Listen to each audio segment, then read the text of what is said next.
Kajian Dalilul Falihin kitab syarah Riyadhus Shalihin, masih bab 7 tentang yakin dan tawakal. Hadis ke-9 sekarang ya. Seluruhnya 11 ya, hampir selesai ini ya, bab yakin dan tawakal. Nah, di mana nih mengulang nih ya. Tawakal itu gabungan rangkuman dari seluruhnya yang disebut apalah gitunya di dalam Islam ini. Ada ikhlas, ada iman, ada sabar, ada takwa. Semuanya itu gabungan, semuanya itu menghasilkan satu nama tawakal gitu ya. Dipantas kalau syarat masuk surga tanpa hisab itu satu, tawakal. Ya, selain lah gitunya, selain tidak syirik. Intinya selain tidak syirik, satu lagi itu syarat masuk surga tanpa hisab itu adalah tawakal. Nah demikiannya sebetulnya makna tawakal itu gabungan dari seluruhnya, rangkuman dari seluruhnya, dari yang namanya iman, ikhlas, sabar, sidik, taubat, seluruhnya pokoknya apapun lah yang disebut, gabungan seluruhnya itu menghasilkan satu nama, satu sebutan tawakal. Itulah satu-satunya selain syiriknya, satu-satunya masuk surga tanpa hisab. Nah, ternyata kan hanya satu tawakal, gabungan itu dari, jadi yang namanya tawakal itu berarti mencakup seluruhnya, itu ada di dalam kata tawakal itu. Nah hadis yang ke-9 ya, tentang yakin dan tawakal. An ummil mu'minina ummi salamata wasmuha hindubnatu abi umayyata Huzaifata al-Makhzumiyatu radhiyallahu anha anna nabiyya sallallahu alaihi wasallam kana idza kharaja min baitihi qala bismillahi tawakkaltu 'alallahi Allahumma inni a'udzubika an adilla au udalla au azilla au uzalla au azlima au uzlama au ajhala au yujhala alayya. Hadisnya ini riwayat Abu Dawud, At-Tirmizi. Hadisnya tadi sampai di sananya, sampai yujhala alayya. Dari Ummul Mukminin. Nah, Ummul Mukminin ini sebutan untuk semua istri Rasulullah Sallallahu Alaihi Wasallam. Sebutannya Ummul Mukminin, Aisyah, Ummul Mukminin, Ummu Salamah, semuanya lah hanya istri-istri Rasulullah SAW itu mendapat sebutan Ummul Mukminin, yang artinya ibunya seluruh orang yang beriman. Ibunya seluruh orang yang beriman, itu sebutan Ummul Mukminin. Sebutan itu dengan apa namanya? Ada mengapa? Itu mengapa disebut semua istri Rasulullah SAW itu disebut dengan Ummul Mukminin? Nah, di mana ini sebabnya lah itunya disebut demikian, ibunya seluruh orang yang beriman. Istri-istri Rasulullah SAW itu haram menikah setelah Rasulullah SAW meninggal. Ya, haram menikah lagi dengan siapapun, itunya istri-istri Rasulullah SAW itu haram menikah lagi dengan siapapun setelah Rasulullah SAW meninggal. Nah dari Ummul Mukminin, Ummu Salamah, ya, karena istri Rasulullah SAW itu ada 9 ya. Yang ini nih ada Ummu Salamah. Wasmuha, nama Ummu Salamah itu adalah Hindun binti Abi Umayyah Abu Umayyah gitunya, itu juga sebutannya. Abu Umayyah itu sebutan nama asli dari Abu Umayyah, nya bapaknya Hindun, yaitu Huzaifah Al-Makhzumiyah, ya, Ummu Salamah. Abu atau Ummu nya itu adalah sebutan. Nama asli Ummu Salamah itu adalah Hindun binti Abu Umayyah. Abu Umayyah sendiri itu sebutannya, nama aslinya adalah Huzaifah Al-Makhzumiyah. Semoga Allah meridhoinya. Nabi sallallahu alaihi wasallam itu, nah ini Ummu Salamahnya menuturkan, Nabi sallallahu alaihi wasallam itu apabila hendak keluar dari rumahnya. Nah, ini termasuknya kalau yang kemarinnya, kita terjemah saja dulu nih. Apabila hendak keluar dari rumahnya, beliau membaca Bismillah. Tidak pakai Ar-Rahmanir-Rahim nih ya. Bismillah. Apabila hendak keluar rumah, beliau membaca Bismillahi tawakkaltu 'alallah. Dengan nama Allah, Bismillahi, dengan nama Allah, tawakkaltu 'alallah. Aku ininya ada nih bahasa Indonesianya kan, aku tawakal kepada Allah. Karena sudah familiar, jadi tawakal sering mendengar, ya gitulah tawakal. Padahal dengan mana yang tadinya tawakal itu gabungan dari seluruhnya. Tawakkaltu 'alallah, ya diterjemah demikian, berartinya Bismillahi tawakkaltu 'alallah. Dengan nama Allah aku bertawakal kepada Allah. Dalam hal inilah boleh diartikannya ketika mau gitu, ketika mau keluar dari rumah itu maknanya ini kan berpegang kepada Allah, menyerahkan sepenuhnya kepada Allah. Berarti apa sih yang akan terjadi di luar? Apa yang akan terjadi itu nantinya ketika keluar rumah tersebut? Allahumma inni a'udzubika min an adilla au udalla. Ya Allah, aku berlindung kepadamu dari tersesat. Alah, ini bukan tersesat di perjalanan nih, bukan tersesat di jalan. Ini sesatnya sesat ke neraka itu ya. Ini sesatnya yang sesat yang dimaksud di sini sesat ke neraka nih. Au udalla, atau disesatkan orang lain. Au azilla, atau tergelincir. Au uzalla, atau dibuat tergelincir oleh orang lain. Au azlima, au uzlama, atau aku zolim atau dizolimi orang lain. Atau aku berbuat bodoh dan atau dibodohi orang. Nah, sekali lagi inilah terjemahnya nih ya. Ummu Salamah berkata, apabila hendak keluar rumah, Rasulullah SAW itu membaca Bismillahi tawakkaltu 'alallah. Dengan nama Allah aku bertawakal kepada Allah. Allahumma inni a'udzubika min an adilla au udalla. Ya Allah, aku berlindung kepadamu dari tersesat dan disesatkan orang lain. Au azillah au uzallah, dan aku berlindung kepadamu dari tergelincir atau digelincirkan orang lain. Au azlima au uzlama, aku berlindung kepadamu dari berbuat zolim atau dizolimi orang lain. Atau aku berbuat bodoh, aku berlindung kepadamu dari berbuat bodoh, dari kebodohan atau dibodohi orang lain. Nah, demikianlah ya hadisnya dan terjemahnya. Artinya ini salah satu doa hendak keluar rumah, hendak bepergian. Nah, sekarang ini hadis ini di kitab ini ya seperti biasanya, seperti hadis sebelumnya nih, hadis sebelumnya yang ke-8.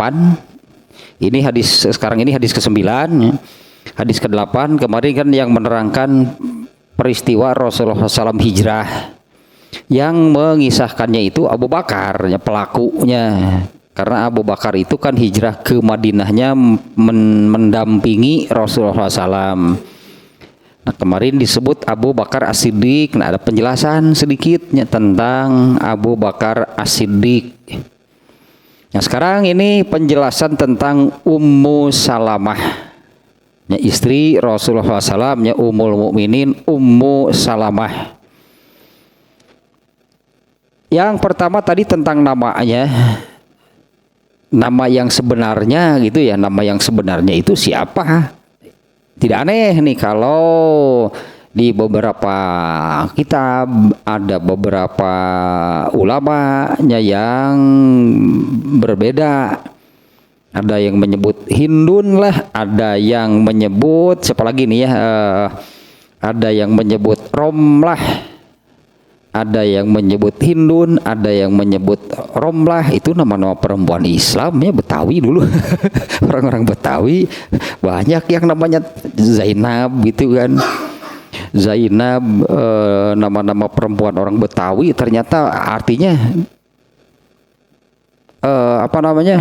nuansa gitulahnya, terbayang nuansa Islamnya gitu di Betawi dulu seperti apa, namanya saja demikian kan, itu menggambarkan. Beda dengan tahun 90-an itu kan memberi namanya, memberi anak itu kan Axl Rose. Aduh, gimana? Nama memberi nama anak lahir tahun 90-an, aduh Axl Rose nama anak. Nama ada yang menyebut nama aslinya Romlah. Ya, dan ada beberapa lagi nama lagi lah, tapi ini yang yang paling lah bisa riwayatnya, yang paling bisa dipegang itu riwayat yang menerangkan nama asli Ummu Salamah itu adalah Hindun, ya, binti Abu Umayyah. Nah, kemudian yang kedua, Hindun dinikahi oleh Rasulullah Sallallahu Alaihi Wasallam setelah suaminya meninggal. Suaminya adalah Abu Salamah, ya, Rasul, karena dari semua istri Rasulullah SAW itu yang dinikahi ketika masih perawan itu hanya satu, Aisyah. Ya, istri Rasulullah, semua istri Rasulullah SAW itu, dari semua istri Rasulullah itu yang dinikahi oleh Rasulullah SAW ketika masih perawan itu hanya Aisyah satu, yang lainnya gitu ya semuanya itu janda nih. Termasuk ini Ummu Salamah dinikahi oleh Rasulullah SAW setelah suaminya Abu Salamah meninggal. Dinikahi oleh Rasulullah SAW tahun 4 Hijriah. Jadi 4 tahun berarti setelah hijrah. Berarti setelah di Mekah, hanya dinikahi oleh Rasulullahnya setelah di Mekah. Nah, dinikahi oleh Rasulullah SAW setelah suaminya Abu Salamah meninggal pada tahun ke-4 Hijriah. Nah, kemudian sedikit nih, ada sedikit penjelasan ini. Ummu Salamah dialah perempuan pertama yang hijrah ke Habasyah. Ya, karenanya ikut suaminya. Jadi ini masuk Islamnya ketika masih di Mekah berarti nih ya. Ummu Salamah ini masuk Islamnya, Ummu Salamah dan suaminya ya Abu Salamah itu masuk Islam berarti ketika masih di Mekah. Nah, mereka ya suami istri termasuk orang atau termasuk sahabat yang hijrah ke Habasyah. Kemarin Abu Bakar juga bermaksud hijrah ke Habasyah. Tapi ketika ditanya mengapa mesti hijrah, tidak pantas orang seperti Abu Bakar itu terusir dari daerahnya sendiri. Ibnu Daginah kemarin kan yang kemudian memberi jaminan kepada orang Quraisy, Abu Bakar ini tidak pantas terusir dari tempatnya sendiri. Kata orang Quraisy, boleh kalau mau tetap di sini, tapi jangan sholat di luar rumah dan jangan membaca Al-Quran dengan keras, karena itu akan membawa pengaruh buruk gitu bagi anak dan istri kami, kata orang Quraisy. Nah ini Ummu Salamahnya termasuk yang hijrah ke Habasyahnya bersama suaminya. Nah kemudian setelah hijrah, Ummu Salamah ini bahkan di sana nih, di mana, di Habasyahnya, Ummu Salamahnya hijrah ke Habasyah bersama suaminya Abu Salamah, dan di sana di Habasyah Ummu Salamah ini melahirkan 4 orang anak. Zainab, Salamah, Umar, dan Durroh nama anak-anaknya. Ada salah satu nama anaknya Salamah, makanya Ummu Salamah itu disandarkan ke anaknya. Ya, seperti Rasulullah sendiri sebutannya Abul Qasim. Rasulullah itu sebutannya Abul Qasim. Al-Qasim itu nama anak Rasulullah SAW, anak laki-laki, anak pertama Rasulullah itu namanya Al-Qasim. Sehingga ya itulah budaya Arab, muncullah sebutan Abul Qasim ya untuk Rasulullah SAW. Nah, hijrah ke Habasyah dan di sana melahirkan Zainab, Salamah, Umar, dan Durroh. Dan juga disebut bahwa Ummu Salamah ini termasuk perempuan yang paling awal hijrah ke Madinah. Ya, ke ini saja ke Habasyah saja dia ikut ya, artinya kan karena para sahabat itu kan sebelum hijrah ke Madinah, itu para sahabat itu karena ya itulah terintimidasi, diganggu, mendapatkan berbagai macam kekerasan dari kafir Quraisy. Mereka mengungsi, itu mereka hijrah ke Habasyah asalnya. Kemarin kalau nggak salah di hadis yang menerangkan tentang hijrah kan cukup panjang. Rasulullah SAW kemudian menyampaikan kepada para sahabat, aku telah bermimpinya, dalam mimpi itu aku sudah mendapatkan tempat untuk kita hijrah, yaitu di daerah yang banyak pohon kurmanya. Ternyata itu namanya kota Yathrib. Yang kemudian kota Yathrib itu setelah Rasulullah SAW hijrah ke sana, orang-orang menyebutnya kota Rasulullah. Jadi lengkapnya itu Madinatu Rasulillah. Tapi orang kemudian hanya menyebut depannya sajanya Madinah, tapi harus pakai alif lam. Al-Madinah. Nah, itu baru kota tersebut yang dimaksud. Nah, Ummu Salamahnya termasuk perempuan yang paling awal hijrah ke Madinah. Nah, ini nih, wakanat min ajmalin nisa. Ummu Salamah itu boleh disebut perempuan atau istri Rasulullah yang paling cantik. Ummu Salamah itu termasuk gitu ya, perempuan yang sangat cantik lah gitunya. Ummu Salamah itu perempuan yang sangat cantik, yang ini kemudiannya dinikahi oleh Rasulullah SAW. Nah, ini saya ingat ada hadis yang menerangkan Ummu Salamah ketika mau dilamar oleh Rasulullah SAW. Rasulullah menyampaikan lamarannya melalui siapa lah gitunya, melalui seseorang. Ketika disampaikan, Ummu Salamah ini menolak dengan mengatakan, aku punya anak perempuan dan juga aku ini orang yang sangat orang yang cemburuan.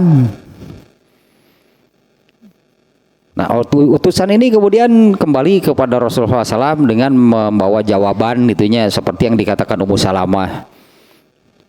Aku punya anak perempuan dan aku ini orang yang pencemburu. Nah, kata Rasulullah SAW, Kalau soal anak mudah-mudahan nanti Allah memberikan rezekinya. Dan soal pencemburunya, nah mudah-mudahan nanti Allah juga akan menghilangkan lah gitu. Allah menghilangkan gitu rasa cemburu itu pada diri kamu. Jadi memang bisa kan yang membolak-balikan hati manusia siapa? Ya kan yang membolak-balikan hati manusia itu Allah. Dari suka jadi benci, dari benci jadi suka, dari marah jadi gembira. Bagi Allah mudah gitunya untuk mengubah-ubah hal demikian. Nah maka Rasulullah SAW itu mengatakan demikian. Kalau soal punya anak, ya mudah-mudahan nanti Allah memberi rezekinya. Kalau soal pencemburu, mudah-mudahan nanti Allah yang menghilangkan gitulah rasa cemburunya. Naon deui lamun nolak teh. Alasan naon deui. Ada satu lagi kemudian Rasulullah SAW Abu Salamah mengatakan tidak akan ada orang yang lebih baik dari Abu Salamah. Benarnya karena jasa ini ya, karena ini kan ya, masuk Islamnya sejak awal.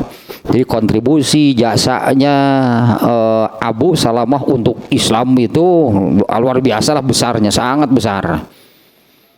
Sehingga ya di mata istrinya gitunya Abu Salamah itu ya orang terbaiknya dengan dengan alasan demikian karena kontribusi terhadap Islamnya itu sangat besar. Nah, Ummu Salamah mengatakan ketika ini sebelum dilamar tapi ini ya Rasulullah SAW memberi nasihat yang ini kemudian kan berlaku umum nih nasihat ini. Ketika Abu Salamah meninggal, Rasulullah SAW menasehati Ummu Salamah, yaitu istirja sebutannya kan. Ini ucapannya, ini ucapan atau doa biasanya disebutnya doa ketika mendapat musibah, yaitu mengucapkan inna lillahi wa inna ilaihi rajiun. Itu diajarkan oleh Rasulullah kepada Ummu Salamah. Itu kutipan ayat sebetulnya kan, itu ayat Quran, innalillahi wa inna ilaihi rajiun, itu ayat Al-Quran. Kemudian oleh Rasulullah ditambah, kalau ini pernyataan sebetulnya, innalillahi wa inna ilaihi rajiun itu bukan permintaan, itu pernyataan. Pernyataan yang isinya, yang intinya adalah kesadaran, menyadari bahwa semua yang terjadi ini atas ketetapan Allah. Ya, pernyataan demikian itu innalillahi wa inna ilaihi rajiun itu artinya pernyataan kesanggupan gitu, kesadaran mengakui bahwa ya ini semua ketetapan Allah dan Allah selalu benar artinya. Nah, selain pernyataan demikian Rasulullah kemudian menambahkan doa Allahumma ajirni, ya ada yang demikiannya, ada yang Allahumma ajurni, Allahumma ajirni fi musibati wa khlufli khairon minha. Ya Allah, ini artinya ya Allahumma ajirni fi musibati, ya Allah berilah aku pahala dari musibahku ini, wa khlufli khairon minha, dan gantilah dengan yang lebih baik. Wakhlufli khairon minha, dan gantilah untukku, berilah aku ganti yang lebih baik darinya. Nah ketika Rasulullah menyampaikan mengajarkan, ya itulah demikianlah gitunya yang diucapkan untuk siapapun yang mendapatkan musibah. Nah dinasihati demikian, Ummu Salamah mengatakan emang ada yang lebih baik dari Abu Salamah?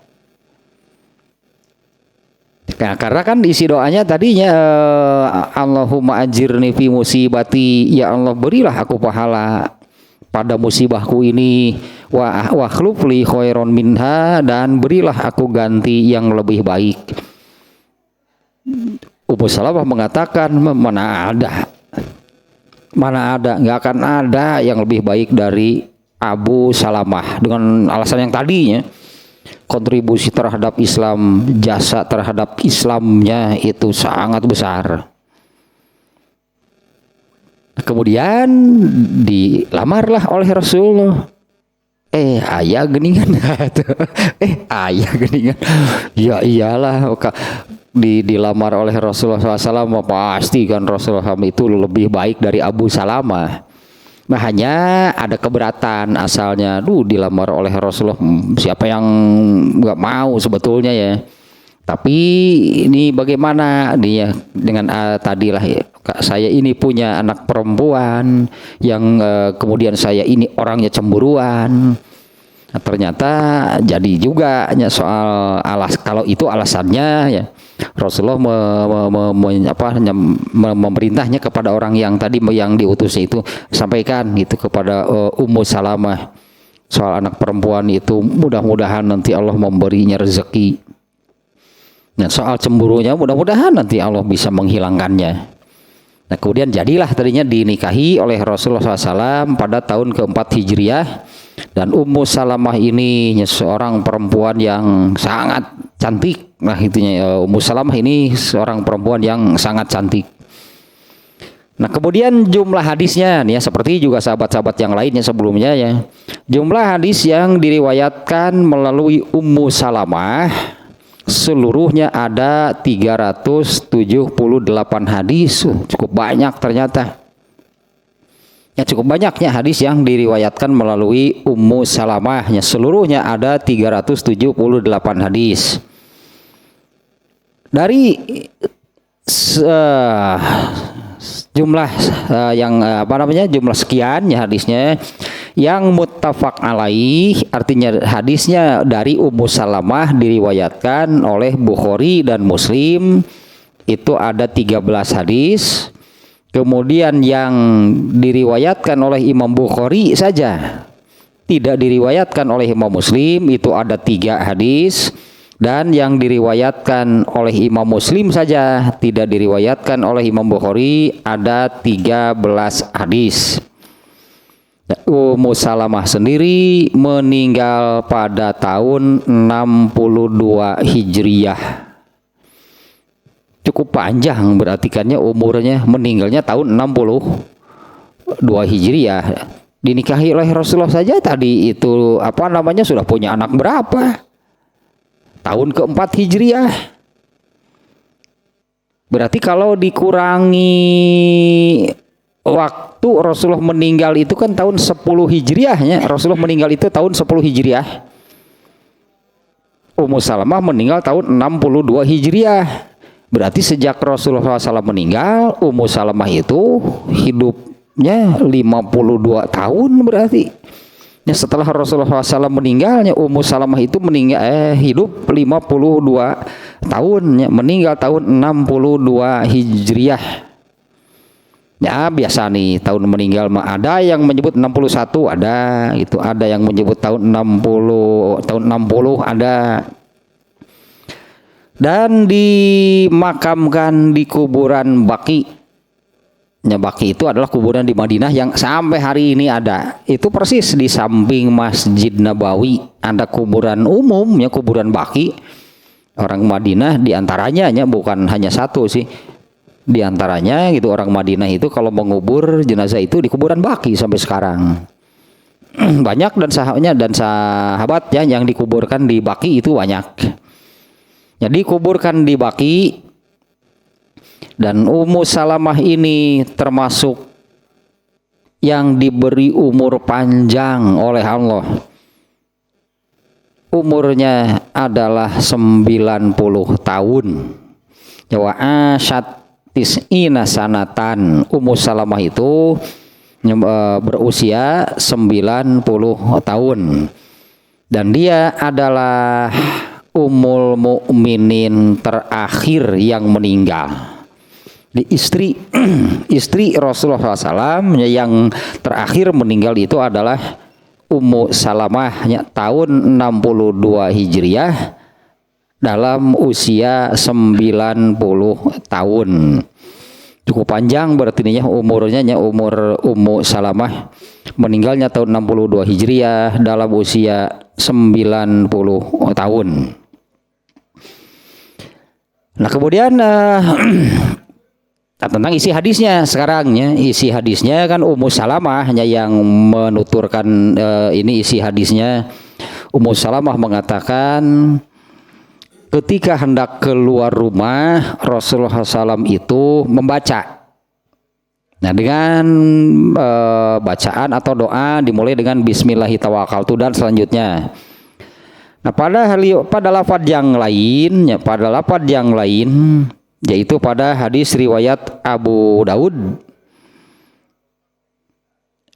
Ummu Salamah mengatakan, ma kharaja Rasulullah sallallahu alaihi wasallam min baiti illa rafa'a tarafahu ila sama'i faqala Allahumma inni a'udzubika. Isinya sama sampai akhir. Nah, di dalam hadis riwayat Abu Daud dengan redaksi ketika ma kharaja Rasulullah sallallahu min baiti. Rasulullah SAW itu tidak pernah keluar dari rumahku kecuali, sama maksudnya ya, ketika hendak keluar rumah sih maksudnya ya, ketika hendak keluar rumah Rasulullah SAW itu tidak pernah keluar dari rumahku kecuali beliau mengarahkan pandangannya ke atas, mengarahkan pandangannya ke langit, kemudian membaca Allahumma inni a'udzubika. Tapi di lafaz hadis ini tanpa bismillah sebelumnya. Langsung ke ini ya. Kalau ini yang ada yang dimuat di sini kan bismillahi tawakkaltu 'alallah. Nah, kalimat itunya tidak ada. Di sini yang ada malah Rasulullah SAW itu tidak pernah keluar dari rumahku kecuali mengarahkan pandangannya ke langit, kemudian membaca langsung isi doanya Allahumma inni a'udzubika an adilla au udalla. Di dalam hadis Abu Daudnya redaksi demikian. Nah, artinya ya boleh, silahkan apabila hendak keluar rumah, ya, apabila hendak keluar rumah itu apakah mau membaca seperti redaksi yang ada di yang sedang kita kajinya, redaksi yang ini, yaitu pakai Bismillahi tawakkaltu 'alallah, atau riwayat Abu Daud itu langsung ke doanya Allahumma inni a'udzubika yamin an adilla au udalla. Dan juga di hadis yang lain kan ada yang Bismillahi tawakkaltu 'alallahi la haula wala quwata illa. Oh, etalah yang populer kan yang itu ya, doa doa hendak bepergian gitulah. Ya, doa yang populer yang itu kan, Bismillahi tawakkaltu 'alallahi la haula wala quwata illa billah. Yang itu juga boleh. Nah, ini ya ada satu redaksi ya pada hadis riwayat Abu Daud yang tanpa diawali dengan pernyataan tawakal, justru langsung ke doanya. Nah, kemudian ada satu lagi nih, ada doa naik kendaraan. Kalau ini kan bisa disebut ininya ya, hari ini kan sebelum keluar rumah, artinya ketika hendak berangkat tidak pernah keluar dari rumahku kecuali. Nah, atau kalau di dalam hadis yang ada di sini kan iza kharaja Rasulullah SAW itu apabila kharaja min baitihi, apabila hendak keluar dari rumahku. Ya, katakanlah dulunya kalau misalnya mau bepergian keluar rumah, ini membaca doanya Bismillahi tawakkaltu 'alallahi.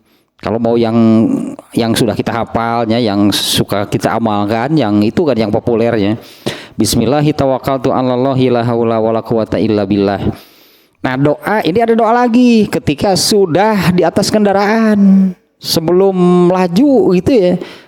Kalau dulu kan naik kuda, naik unta, misalnya naik keledainya dulunya, naik kuda, naik unta atau naik keledai.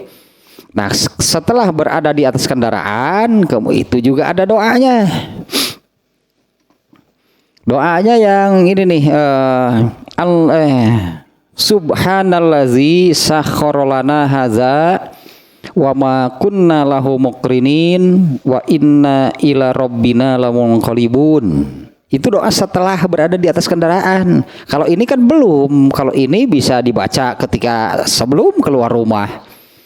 Ya, atau ketika begitu keluar rumah baca doa yang ini, bismillahirrahmanirrahim, 'alallahi la haula wala quwata illa billah, mau yang itu misalnya. Kemudian naik kendaraan. Nah, setelah berada di atas kendaraan ada lagi bacaannya. Subhanallazi sakhkhara lana hadza wa ma kunna lahu muqrinin wa inna ila rabbina lamunqalibun. Ya, doanya ini doa setelah berada di atas kendaraan. Subhanallazi sakhkhara lana hadza. Maha suci Allah yang telah menundukkan kendaraan ini, wa ma kunna lahu muqrinin, dan kami tidak mempunyai kekuasaan atasnya. Bisa jadi misalnya begini ya, kalau kudanya ngamuk, kalau untanya ngadat, dipengkolkan ngadan lembang. Kita ini tidak balik. Takut kendaraan artinya manusia itu sebetulnya tidak bisa menguasai kendaraan tersebut. Ya, anggaplah kalau seperti ini contohnya nih. Waktu ini Abrohahnya, pasukan Abrohah itu kan dikenalnya dengan pasukan gajah. Karena bala tentaranya, pasukannya itu banyak yang kendaraannya itu gajah. Padahal dia itu dari Yaman. Di Yaman mana ada gajah? Ternyata Abrohah itunya gajahnya itu dari Afrika. Karena saat itu Yaman itu dikuasai oleh kerajaan Habasyah, kerajaan di Ethiopia. Dulu Ethiopia itu negara sangat maju, negara besar dulu. Ini di zaman Rasulullah SAW. Kalau sekarang ini kan jadi negara miskin, padahal dulu itu paling kerajaan besar, paling maju, dengan rajanya yang bergelar Najasyi, yang hidup yang sejaman dengan Rasulullah. Ini rajanya itu seorang raja yang taat beragama. Ketika para sahabat hijrah ke sana, para sahabat memberitahukan sudah ada nabi yang baru, Raja Najasyi ini masuk Islam, karena benar di dalam kitab mereka, di dalam kitab sebelumnya Nasrani, ya, Raja Najasyi ini Nasrani. Nah, Yaman saat itu dikuasai oleh kerajaan Habasyah. Nah, Raja Najasyi itu menempatkan Abrohah sebagai gubernurnya di Yaman. Nah, Abrohah punya keinginan untuk memindahkan pelaksanaan ibadah haji dari Mekah ke Yaman. Ini contoh ini nih ya, bahwa ternyata tidak bisa ditundukkan. Ketika pasukan Abrohah datang ke Mekah, itu tidak langsung masuk ke, anggaplah pusat kota Mekah pada saat itu Ka'bah ya. Tidak langsung masuk ke dalam kota Mekah, tapi mereka tinggal di perbatasan kota Mekah. Nah, ketika Abrohah itu memutuskan untuk jadi ini menghancurkan Ka'bah, maka digerakkanlah itu pasukannya itu untuk menuju Ka'bah, menuju pusat kota Mekah. Ternyata gajahnya gak mau. Gajahnya itu gak maunya, setiap kali diarahkan untuk menuju kota Mekah diam. Tapi kalau balik arah ke Yaman, wah, gajahnya ingin pulang semuanya. Balikan lagi, gak mau gajahnya. Nah, dalam kondisi demikian gitu ini, karena gajahnya itu nggak mau gitu ya, diarahkan untuk masuk kota Mekah itu ini kendaraannya gajahnya, kuda, unta lah saat itunya ya, bukan gajah semuanya sih. Semuanya ketika diarahkan ke kota Mekah itu kendaraannya itu nggak mau. Mogok berarti ngadat kendaraannya. Semuanya ingin balik ke Yaman. Nah, dalam kondisi demikian, kemudian Allah kan mengutus burung-burung yang amat sangat banyak, langit sampai gelap lah itunya, tertutup oleh jumlah burung yang sangat banyak, dan melemparkan batu-batu yang kemudian membakar. Nah, semuanya pasukan gajah ini tidak jadi masuk kota Mekah, semuanya arahnya arahnya itu menuju Yaman. Banyak yang mati di jalan itu kepalanya mengarah ke Yaman, berarti karena memang mereka mau pulang. Bukan pasukannya yang ingin pulang, gajahnya gitu ya. Yang ingin pulang itu gajahnya. Artinya kan kendaraan itu kalaupun diarahkan sedemikian rupa sampai dipecut di bagaimanapun itu kendaraan tetap ingin ke Yaman kendaraannya. Makanya doa yang tadinya apabila sudah berada di atas kendaraan. Ini doanya setelah berada di atas kendaraan. Subhanallazi sakhkhara lana hadza wa ma kunna lahu muqrinin wa inna ila rabbina lamunqalibun. Itu riwayat At-Tirmizi, Abu Daud, siapalah itunya, ada hadisnya tuh di hadisnya. Jadi ada doa sebelum pergi, katakanlah bisa dibaca sebelum keluar rumah bahkan nih menurut hadis ini. Atau setelah keluar rumah gitu di teras rumah itulah, atau gitulahnya pokoknya ketika hendak pergi. Nah, ketika sudah berada di atas kendaraan, nah ada lagi doanya, beda lagi, yaitu yang barusannya. Maha suci Allah yang telah menundukkan kendaraan ini bagi kami, sementara kami tidak punya kekuatan sedikit pun untuk menundukkannya. Pasukan Abrahah contohnya tidak bisa menundukkan kendaraannya. Wa inna ila rabbina lamunqalibun, dan sesungguhnya hanya kepada Tuhan kamilah kami semua akan kembali. Katanya doa setelah berada di atas kendaraan. Nah, lanjutkan lagi nih. Pada hadis riwayat Abu Dawudnya ada redaksi yang demikian, ma kharaja Rasulullah SAW min baiti. Ini juga sama dari Ummu Salamah. Rasulullah SAW itu tidak pernah keluar dari rumahku kecuali beliau mengangkat kepalanya, mengangkat pandangannya ke langit, kemudian mengucapkan Allahumma inni a'udzubika, dan selanjutnya dengan doa yang sama. Di hadis ini tidak didahului oleh pernyataan tawakal. Tidak adanya di awalnya bismillahi tawakkaltu 'alallah, tidak ada, langsung ke doanya Allahumma inni a'udzubika, dan selanjutnya sampai selesai. Nah, kemudian jadi ada beberapa memangnya tadi yang itu juga bahkan yang populer yang tadi bismillahi tawakkaltu 'alallahi la haula wala quwata illa billah, itu juga benarnya, itu juga berdasarkan hadis yang sahih. Itu suka disebutnya doa sebelum safar, doa sebelum bepergian. Doa keluar rumah itu bahkannya doa sebelum keluar rumah atau doa ketika keluar rumah. Bismillahi tawakkaltu 'alallahi la haula wala quwata illa billah. Ke masjid gitu, keluar rumah tuh. Nah, ke masjid juga keluar rumah. Emang pasti selamat? Emang pasti selamat sampai tujuan yaitu masjid? Ya karena masjidnya dekat. Misalnya bukan soal dekat atau jauhnya. Jauh atau dekat samalah sakit. Si gangkot. Jauh atau dekat sama saja. Kita ini mau keluar rumah. Ya, kita ini kan mau keluar rumah. Jadi sebelum berangkat ke masjid juga aja baca ketika keluar rumah itu, misalnya mau yang tadi yang sudah hafal bismillahi tawakkaltu 'alallahi la haula wala quwata illa billah. Bukan soal jaraknya dekat atau jauh, karena apa yang akan terjadi setelah kita nanti di luar rumah, nah itu yang mana kita tahu. Ini apa yang akan terjadi? Apa benar selamat? Artinya apa benar sampai tujuan? Itu masjid kan tujuannya, jaraknya juga dekat.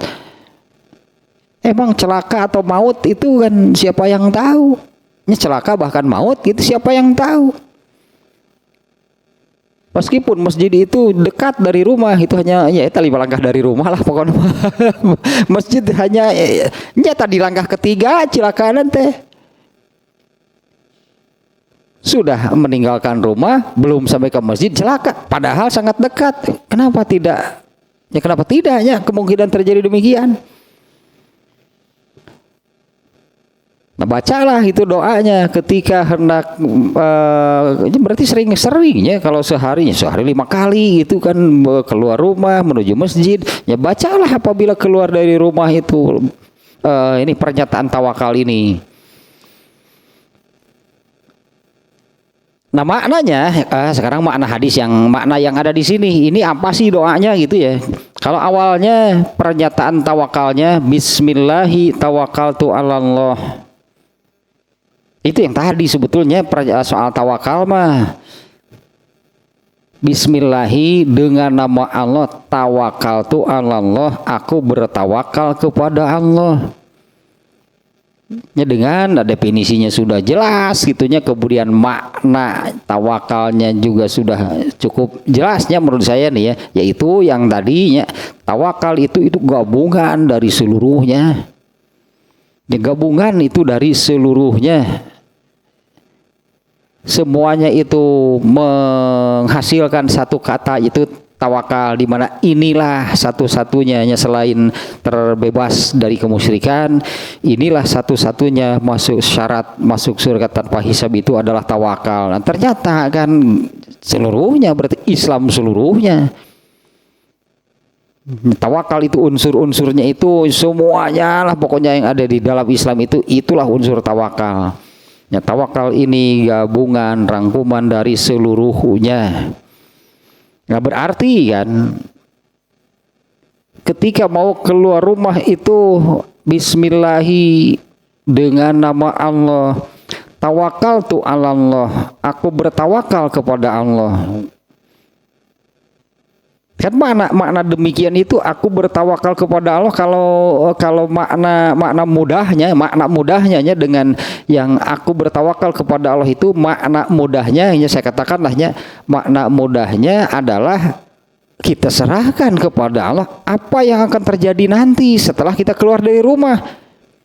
Ya, serahkanlah kepada Allah. Itu kan tawakal, itu kan mempercayakan sepenuhnya kepada Allah, dibarengi dengan ikhtiar. Jangan sampai jangan dengan arti apa yang akan terjadi nanti di luar rumah ya kita serahkan sepenuhnya kepada Allah, tapi kitanya ugal-ugalan. Itu tidak tawakal berarti. Karena ugal-ugalan itu kan unsur takwanya tidak ada kan. Gagal berarti tawakalnya. Karena kalau yang namanya tawakal itu tadi kan sudah mengandung unsur semuanya, mengandung segala unsur yang ada di dalam Islam. Takwanya ada, tobatnya ada, yang sudah kita bahas saja nih ya, yang ada di sini. Takwanya ada, tobatnya ada, sidiknya ada, ikhlasnya ada, sidkunya ada.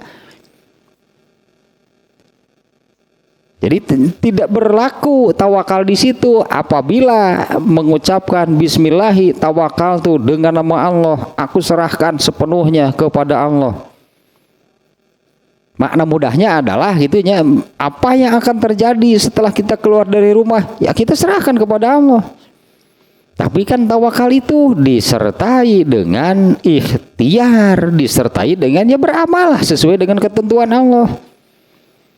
Andainya misalnya sebelum keluar rumah kita membaca pernyataan demikian, bismillahi tawakkaltu la haula wala quwata illa billah, tapi ketika naik kendaraannya ugal-ugalan, itu kan bertentangan dengan tawakal. Ada satu unsur lah gitunya yang tidak terpenuhi untuk yang namanya tawakal. Dalam hal ini ya, kalau misalnya naik kendaraannya ugal-ugalan, itu tidak memenuhi unsur takwa.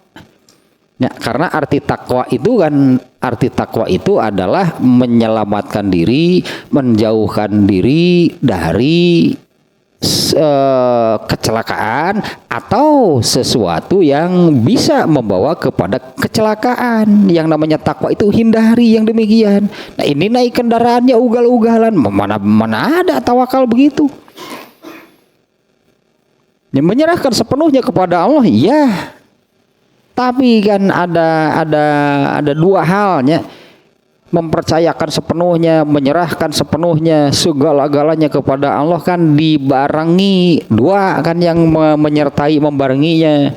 Satu, ikhtiarnya, disertai dengan ikhtiar, disertai dengan usaha, amal. Dalam hal ini kan berarti amalnya pun tidak boleh yang bertentangan dengan aturan dari Allah. Tidak boleh bertentangan dengan syariat dari Allah. Dan satu lagi disertai dengan, ini yang menyertai pasrah itu kan makna tawakal kan demikian, disertai ikhtiar, amal, usaha. Satu lagi yang menyertainya itu adalah beriman, yakin bahwa Allah akan memberi pahala atas dua kan yang sebelumnya. Pasrahnya diberi pahala, ikhtiarnya juga diberi pahala. Nah, ikhtiar yang diberi pahala, usaha atau amal yang diberi pahala oleh Allah yang seperti apa? Amal soleh kan yang diberi pahala. Artinya kan amal-amal yang sesuai dengan ketentuan syariat dari Allah. Jadi tawakalnya itu tidak terpenuhi itu apabila hanya sampai kepada menyerahkan sepenuhnya kepada Allah, tapi tidak dibarengi dengan ikhtiar. Ini kan contohnya juga pernah disampaikan ketika ada orang dari jauh ya. Ketika ada orang dari jauh yang datang ke Masjid Nabawi dulunya di zaman Rasulullah SAW, ada orang yang datang dari jauh itu hendak belajar, hendak tolab ilmu, ya tolabul ilmi, ya hendak bermajlis dengan Rasulullah SAW. Nah, Rasulullah tahu sahabat ini datang dari jauh itu mengendarai, menunggangi seekor unta. Kemudian ditanya oleh Rasulullah, itu untanya sudah diikat belum? Nah, ternyata kan dia menjawab, saya tawakal saja kepada Allah, saya serahkan sepenuhnya kepada Allah. Kalau Allah menakdirkan unta itu hilang, ya hilang. Kalau Allah menakdirkan unta itu tidak hilang, ya tidak hilang. Nah, ternyata Rasulullah menegur sahabat ini, bukan begitu yang namanya tawakal. Harus ada usaha. Ikat untanya yang kuat, ikatnya artinya ya yang yakin nih unta tidak akan bisa lepas lah gitunya, meskipun unta ini ngabret, alah apa itu ngabret, meskipun untanya ngamuk, ini talinya kokoh lah gitunya. Nah, harus sampai yakin tidak akan hilang, tidak akan kabur gitu untanya, tidak akan lepas. Harus sampai seperti itu mengikat untanya, baru benar gitu. Setelah itu baru terserah kepada Allah. Kalau menurut kita mengikatnya sudah kuat lah, yakin ini unta ini meskipun ngamuk, ini ikatan ini tidak akan lepas. Ternyata Allah menakdirkan lepas, baru itu benar namanya tawakal. Ya kalau Allah menakdirkan lepas bagaimana? Kan menurut perhitungan manusia tadi kan tidak lepas. Karena menurut perhitungan manusia sudah mengikatnya dengan kuat. Kalau Allah gampang membuka tali yang demikian, sindra kok Allah terlepas tali kabur untanya, bisa demikian. Tapi manusianya sudah tawakal, dia sudah melakukan ikhtiar, melakukan usaha yang benar. Dan satu lagi kan yang menyertai yang namanya tawakal itu adalah juga disertai dengan keyakinan mengikat unta itu kan amal. Yang mengikat unta itu kan amal kan, itu amal yang dilakukan, itu usaha, itu ikhtiar yang dilakukan supaya untanya tidak lepas, supaya untanya tidak kabur. Nah, disertai juga dengan keyakinan bahwa itu amal dan diberi pahala oleh Allah. Allah tidak akan menyia-nyiakan, mengabaikan amal, ikhtiar, usaha yang sudah dilakukan. Hasilnya hilang nggak untanya? Ya itu yang kan hasil bukan bagian manusia. Hasilnya gitu kan ya. Hasilnya benar unta itu tidak kabur, atau ternyata tetap saja kabur padahal sudah diikat dengan kuat. Hasil bukan urusan manusia. Hasil itu bagian Allah yang menentukannya. Nah, ini sering terjadi. Sebelum berangkat membaca doa bismillahi tawakkaltu 'alallahi la haula wala quwata illa billah. Ya di tengah jalan ugal-ugalan. Itu kumaha itu. Tidak berhati-hati lah gitunya. Misalnya kalau yang keluarnya jalan kaki, ugal-ugalan waktu nyebrang jalannya. Artinya tidak berhati-hatinya ketika menyeberangnya. Gagal juga tawakalnya. Kalau orang yang naik kendaraan berarti naik kendaraannya dengan hati-hati. Kalau yang berjalan, ya berjalanlah dengan hati-hati. Nah, pokoknya apa yang kemudian dilakukan, diamalkan ketika keluar rumah, takwalah gitunya, bertakwalah. Yaitu bertakwa itu hindari apapun yang bisa mencelakakan atau sesuatu yang bisa membawa kepada kecelakaan. Itu baru itu. Jadi pantas kalau ini di sini urutannya kan, sebelum ke tawakal kan bab takwa. Nggak bisa lepas itu, yang namanya tawakal dari takwa itu nggak bisa lepas karena ikhtiarnya, usahanya harus takwa. Yakin dan takwa gitu kan kemarinnya, takwanya kemudian yang ini yakin dan tawakal. Sementara takwa kan unsurnya, mana ada orang bertakwa tanpa iman. Makanya ini sudah, yang namanya tawakal ini sudah mencakup semua unsur yang ada di dalam Islam. Mana ada orang takwa tanpa sabar? Mana ada orang takwa tanpa ikhlas? Mana ada orang takwa tanpa sidkun, kan benar ya? Karasa ayo nama bener hiji we syarat masuk surga tanpa hisab baca kalau teh tawakal. Oh guningan ternyata semuanya. Nantinya misalnya nih setelah ininya, setelah bab tawakal nih kita lihat di kitab Riyadhus Shalihin nih sebetulnya sih ya. Nanti bab ke-8 berarti ini kan bab ke-7 tawakal, bab ke-8 istiqomah. Ini juga harus ada. Yang namanya tawakal itu mengandung semua unsur, harus juga istiqomahnya juga harus ada. Apa tadi pentakwana harus istiqomah, takwana kekapengan, sakapeung hati-hati, sakapeung ugal-ugalan, gagal tawakalna berarti. Itu contohnya kalau misalnya keluar dari kendaraan. Nah, hidup itu kan berjalan menuju surga. Nah, harus istiqomah, ulah kekapengan. Ya berarti hidup istiqomah kan hidupnya dengan apa namanya, berada di jalan as-siratal mustaqim. Istiqomah gitu dengan orang Islam, ya istiqomah dengan ajaran Islamnya. Itu harus istiqomah, tidak boleh angin-anginan, tidak boleh kadang-kadang mengamalkan, kadang-kadang enggak.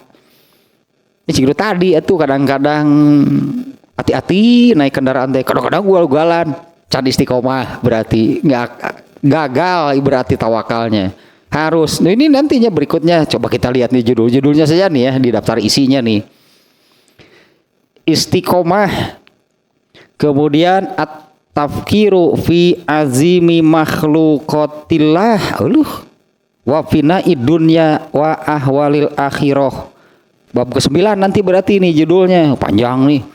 Memikirkan keagungan semua ciptaan Allah, memikirkan fananya alam dunia, memikirkan mengerikannya akhirat dan segala urusannya, wa taksiru nafsi wa tahzibuha wa hamluha alal istiqomah. Nah, yang tawakal teh hese merukan paingan ngan hiji kalau teh hiji we lah syarat masuk surga tanpa hisab mah babating karunya jelema teh tuh tawakal. Ini juga taksiru nafsi wa tahzibuha, yang menempa diri itunya dan membawa, berusaha lah gitunya menempatkan diri untuk selalu istiqomah. 10 coba ini kita nanti lihat judul-judulnya nih, yang ini semuanya unsur tawakal. Ke-10 al-mubadaratu ilal khairat, bersegera dalam hal beramal soleh. Segitu aja. Aduh ampun ya. Al-mubadaratu ilal khairat wa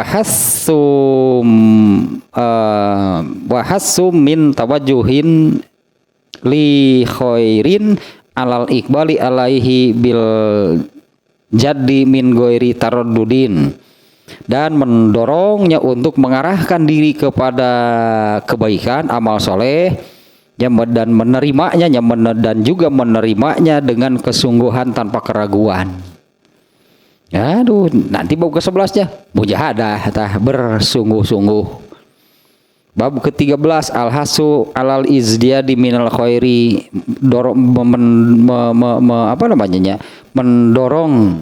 dorongan atau mendorong diri untuk berbekal dengan amal soleh di akhir hidup. Mendorong diri untuk mempersiapkan bekal yang baik di akhir hidup. 13 bayanu kasroti turukil khair, ya, penjelasan tentang sangat banyaknya yang disebut dengan al khair, kebaikan. Alah, ini sampai berapa nanti ini semuanya? Juz 1 saja ada 67. Ada, waduh, unsurnya sangat banyak ternyata nih. Al-iktisad fi ta'ahnya, taat dengan benar gitu, taat dengan benar. Al-iktisad fi ta'ah. Kemudian al-muhafazatu fil a'mal, memelihara amal. Al-amru bil muhafazati ala sunnati wa adabiha, ya, perintah untuk menjaga, memelihara amal-amal yang sunat. Wujubul inqiyadi li hukmillah, bab ke-17 nantinya wajib mengikuti aturan Allah. An-nahyu anil bid'ah wal muhdatsatil umur, kemudian larangan dari bid'ah dan mengada-adakan perkara di dalam urusan agama. Nah, ini semua unsurnya harus terpenuhi, baru itu tawakal.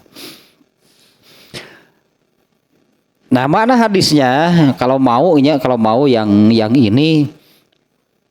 ini doanya yang ini. Allahumma inni a'udzubika, ya Allah, aku berlindung kepadamu, an adilla au udalla, aku berlindung kepadamu dari kesesatan dan disesatkan orang lain. Ini doa mau keluar rumahnya, sesatnya bukan sesat di sini, itu sesat nggak tahu jalan di sini kemana, gampang atau tinggal nanya gitu mah. Kesesatan di sini makna yang sesungguhnya yaitu yang ini nih kalau penjelasan dari kitab ini, yaitu an agiba ala ma'alil umuri birtikabi nako isiha, tidak tahu ketidaktahuan tentang perkara-perkara yang utama, apalagi yang istimewa, sehingga malah mengerjakan yang nilainya rendah. Tidak tahu keutamaan, tidak tahu keistimewaan. Nah, iya mah soal nya keutamaan keistimewaan. Ini yang familiar juga nih dengan sehari-hari. Hadis yang ini kan, sholatul jamaati khairun min sholatil fardhi sab'an wa isrina darajatin. Nah, hadis populer. Sholat berjamaah itu lebih baik, lebih utama daripada sholat sendirian. Tapi ininya harus digarisbawahi. Ini tidak bicara hukum, ini tentang keutamaan. Sholat berjamaah itu lebih baik 27 kali derajat daripada sholat sendirian. Nah, ini doanya yang seperti ini yang disebut sesat. Aku berlindung kepadamu an adillah, dari kesesatan. Maknanya adalah aku berlindung dari ketidaktahuan hal-hal yang utama sehingga yang dilakukan malah yang bernilai rendah. Tapi kalau prakteknya sih beda lagi ya, karena yang banyak yang sudah tahu sholat berjamaah itu 27 kali lebih utama, lebih tinggi, lebih besar, lebih bernilai daripada sholat sendirian. Prakteknya tetap sholatnya sendirian di rumah, padahal tahu hadis itu. Eta mah sesat lagi leuwih, berarti bukan ketidaktahuan, sudah tahu tapi tidak. Nah, kenapa malah mau memilih yang mengamalkan yang nilainya jauh lebih rendah. Dah hiji jeung 27 teh atuh jauh perbandingan teh atulah mun hiji jeung 2 tah bisa jadi. Salat berjamaah 2 kali lipat daripada salat sendirian. Enggak jauh bedanya juga. Enggak tertarik. Katakanlah demikiannya, paling bedanya juga hanya 2 kali lipat. Ini 27 kali lipat. Anggar kudu duit. Mun kudu duit, wah nya geuning ketingali. Kan bisa kan kita menganalogikan seperti ini. Ini seolah-olah Allah menyimpan uang lah gitu. Nih 1 juta. Ini upahnya kalau kamu sholat sendirian. Ini 27 juta nih kalau kamu sholat berjamaah. Mau pilih yang mana? Semua aja. Liurah ngomong lagi cik urang teh. Maunya sarua sakaraneh wae. Coba sekali lagi kan bisa kan kan ini 1 dengan 27. Ini upahnya nih, upahnya 1 juta kalau kamu sholat sendirian. Ini upahnya 27 juta kalau kamu sholat berjamaah. Kira-kira pilih yang mana kalau sholat? Dengan pekerjaan yang sama kan? Ya amalannya kan sama. Sama aja. Ya 1 juta dengan 27 juta itu sama aja. Mau maneh aing segitu mah cik urang teh. Teh bae mana lolong nah kumaha tuh ieu teh. Masa tidak bisa membedakan? Kalau uang lah seperti itu dari tumpukannya saja kan sudah jauh. Tumpukan uangnya itu kan jauh antara 1 juta dan 27 juta. Tapi banyak yang ngomong sama aja. Kan sendirian juga sholat. Nah ini maknanya ini an adillah, aku berlindung kepadamu dari kesesatan. Maknanya di sini adalah an agiba an ma'alil umur. Aku ini gaib. Gitulah ya maknanya demikianlahnya. Jadi dari ketidaktahuan itu perkara-perkara yang lebih baik, perkara-perkara yang lebih utama, birtika binako isiha, malah memilih mengerjakan yang kurang. Fa'abu bil kusuri an ada imak komil ubudiyatinya komo kaditu nama, sehingga ininya maknanya lebih banyak mengerjakan hal-hal yang bukan ibadah, sehingga lebih banyak mengerjakan hal-hal yang bukan ibadah. Kemudian yang kedua itu maknanya an adillah teh dari kesesatan au udola atau disesatkan orang lain. Nah sekarang ini makna yang disesatkan orang lain ya. Yaitu an yudillani ghairi. Inilah disesatkan lah oleh orang lain, artinya oleh orang lain itu malah diarahkan kepada hal yang demikian. Oleh orang lainnya diarahkan bukan kepada amalan-amalan yang jelas keutamaannya, jelas keistimewaannya. Nah, aku berlindung daripada diarahkan oleh orang lain kepada yang tadi. Kalau tadi dirinya sendiri itu tersesat, kalau ini disesatkan orang lain dengan makna yang sama. Dibodohi, itulah dibodohi oleh orang lain. Ya orang lain yang mengatakan musarwa wae salat di imah ge dituturkeun. Contohna sieun kitu, dibodohi orang. Dibodohkan oleh orang lain. Sama saja salat di rumah juga salat. Padahal jauh kan jelasnya perbedaannya tadi kan salat. Ini soal keutamaannya, bukan tidak bicara hukum sih. Ini keutamaan sholat berjamaah dibandingkan dengan sholat sendirian. Nah dibodohi orang, disesatkan orang, dibodohkan oleh orang. Dan kita mengikuti artinya. Nah aku berlindung kepadamu dari yang demikian. Kemudian yang kedua, azilla au uzalla, tergelincir atau diseleding orang.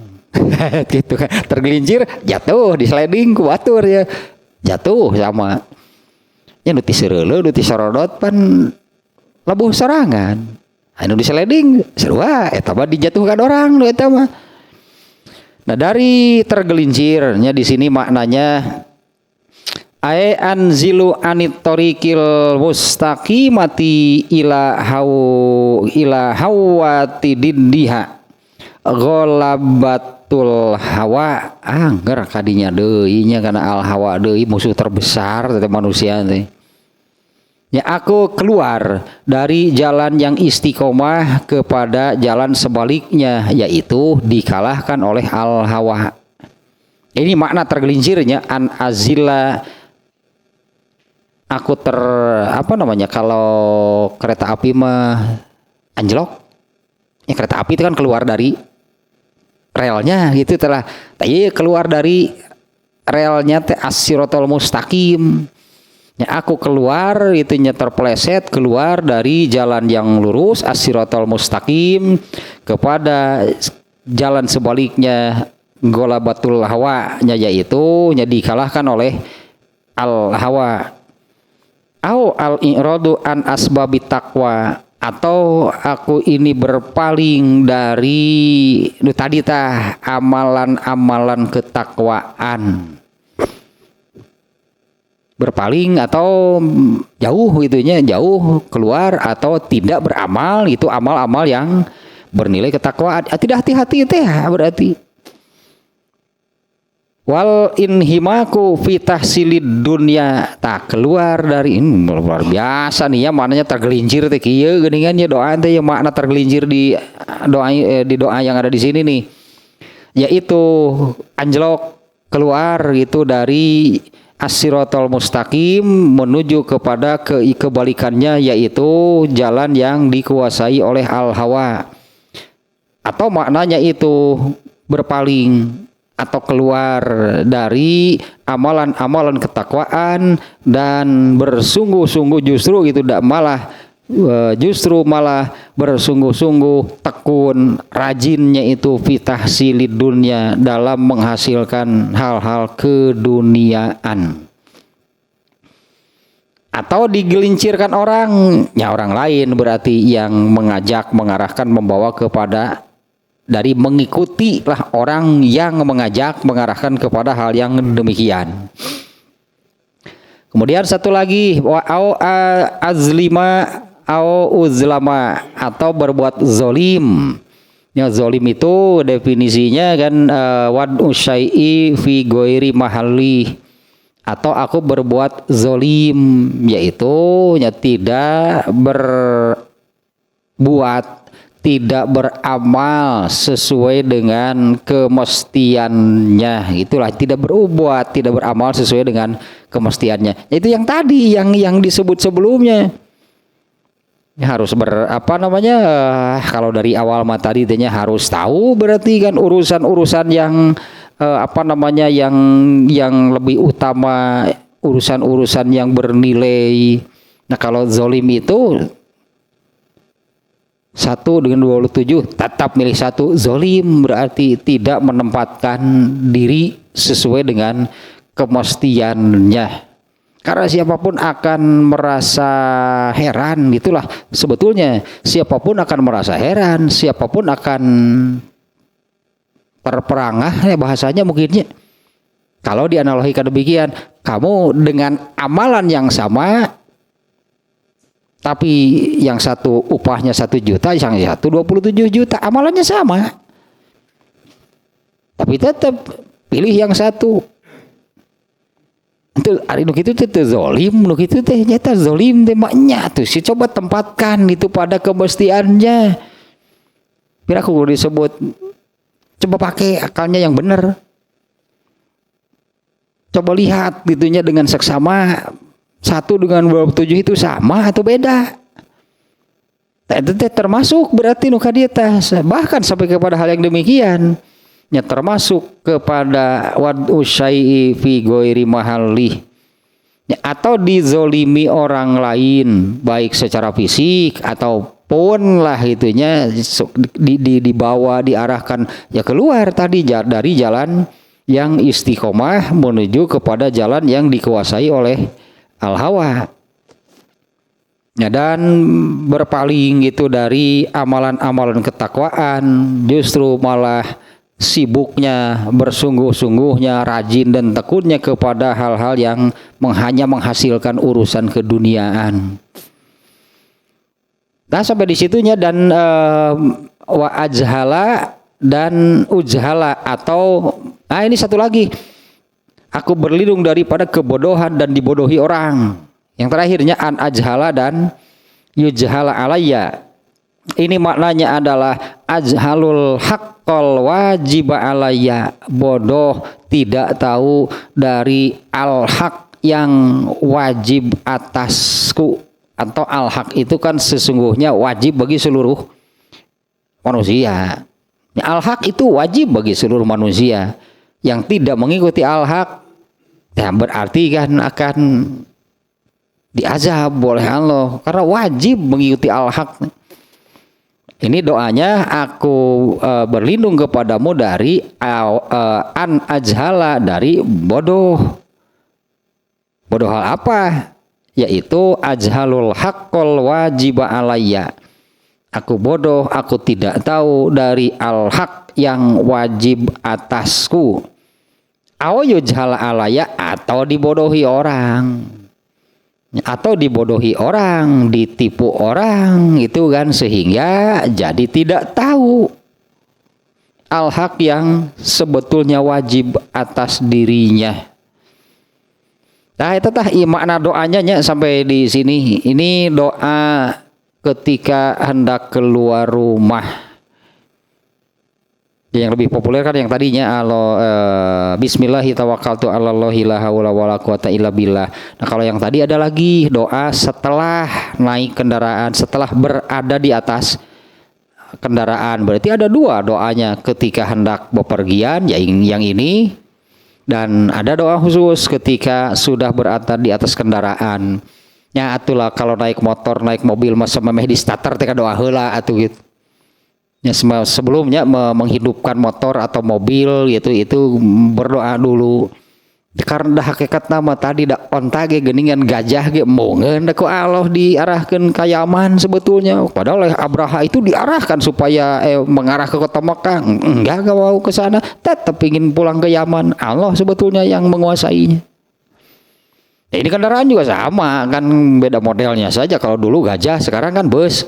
Itu kan dulu gajah, sekarang bis. Kendaraannya sama, makanya doanya berlaku sampai hari ini.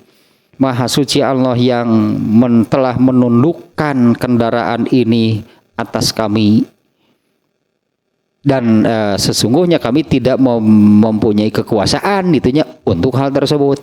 Itulah isi doanya yang tadi itunya. Nah ini tawakalnya sangat jelasnya, kalau bab tawakalnya sangat jelas kan, di awalnya Bismillahi, dari awalnya pun sudah dikaitkan kepada Allah. Bismillah, keluar ini itunya dengan nama Allah, artinya tidak lepas dari Allah. Sejak awal, sejak mau keluar kita sudah mengaitkan diri kita kepada Allah. Bismillahi, tawakal tuh, ya gitulah hari tawakal makna nanti.